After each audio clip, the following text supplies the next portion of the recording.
Et salut à tous, c'est Romain et bienvenue pour cette nouvelle vidéo. Alors aujourd'hui on va parler ensemble de consommer des aliments sans fibres.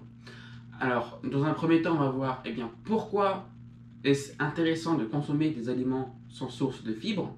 En deux, on va voir les aliments autorisés euh, sans les fibres. On va voir quels sont également les aliments qui sont autorisés, les inconvénients de consommer des aliments sans source de fibres, un exemple type de menu et on va terminer par une conclusion en général. Alors avant de commencer, il faut savoir que la plupart des personnes souhaitent se sentir en pleine forme et il est souvent énoncé qu'une consommation de fibres est nécessaire pour favoriser la bonne santé. Mais vous verrez que une consommation trop excessive de fibres dans notre alimentation peut être délétère pour notre système digestif, pour notre tube digestif, et par conséquent, on peut avoir des douleurs abdominales, des diarrhées, des nausées, et c'est totalement délétère pour notre organisme. Donc c'est pourquoi il est recommandé, si vous avez des ballonnements ou si vous avez mal au ventre, de consommer des aliments sans fibres. Et donc, la question subsidiaire, on va dire, c'est pourquoi est-ce qu'on consomme des aliments sans source de fibres? Comme on vient de l'expliquer auparavant, un aliment sans source de fibres, c'est un aliment qui ne contient pas de fibres. Logique. Mais cette particularité fait que, étant donné qu'on n'a pas de fibres dans notre estomac, dans notre intestin, on va avoir potentiellement un système digestif beaucoup moins irritable. On va avoir moins de ballonnements, moins de douleurs abdominales, moins de diarrhée, moins de nausées, et par conséquent, on va se sentir beaucoup mieux dans notre corps. Donc c'est pour ça que, globalement, quand on prend des fibres, et surtout un excès de fibres, ça va vous irriter votre côlon, et par conséquent, ça peut mener à un cancer du côlon. Donc c'est pour ça aussi que ne pas consommer de fibres va vous permettre d'éviter certains types de cancers. Ensuite, mais en règle générale, il est conseillé de ne pas prendre de fibres lorsqu'on est suivi par un médecin ou qu'on doit passer par une chirurgie médicale. Donc par exemple, si on se fait opérer, il est intéressant de ne pas consommer de fibres pour nettoyer les résidus dans l'estomac. Alors maintenant, la partie 2, c'est quels sont les aliments qui ne contiennent pas de fibres. Tout simplement, on peut les trouver dans les produits animaux comme la viande ou le poisson, donc steak haché, bœuf, poisson, truite, saumon, hareng, peu importe. On peut les trouver dans les produits laitiers, donc plus globalement dans le lait, donc tout ce qui est lait, yaourt, fromage, etc. On peut les retrouver également dans certains types de céréales. Alors bien que les fibres sont principalement constituées de végétaux, les céréales blanches, lorsque la couche en fait a été enlevée par l'homme, comme le riz blanc, les pâtes blanches, etc., ce sont des sources de glucides complexes qui ne contiennent pas ou peu de fibres.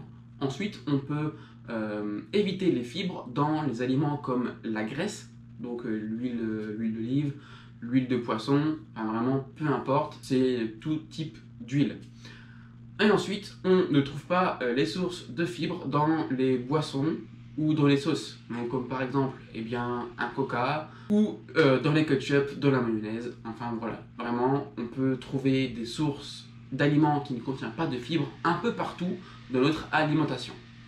Alors pour ceux qui veulent supprimer tout type de produits de fibres dans leur alimentation, il faut savoir que les fibres sont majoritairement présentes dans les végétaux, donc tout ce qui est oléagineux, donc amandes, cacahuètes, noix de cajou, etc. Donc ça c'est à éviter, et dans tous les produits céréaliers comme le riz complet, le pain complet, les pâtes complètes, etc. Donc là vous pouvez vraiment éliminer ou du moins réduire de votre alimentation si vous avez des douleurs particulières.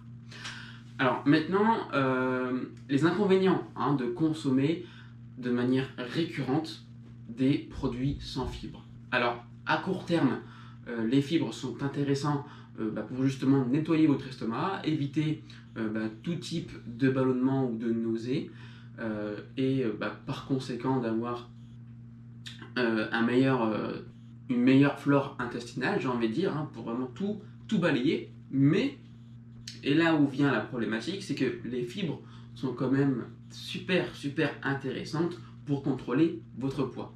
Pourquoi?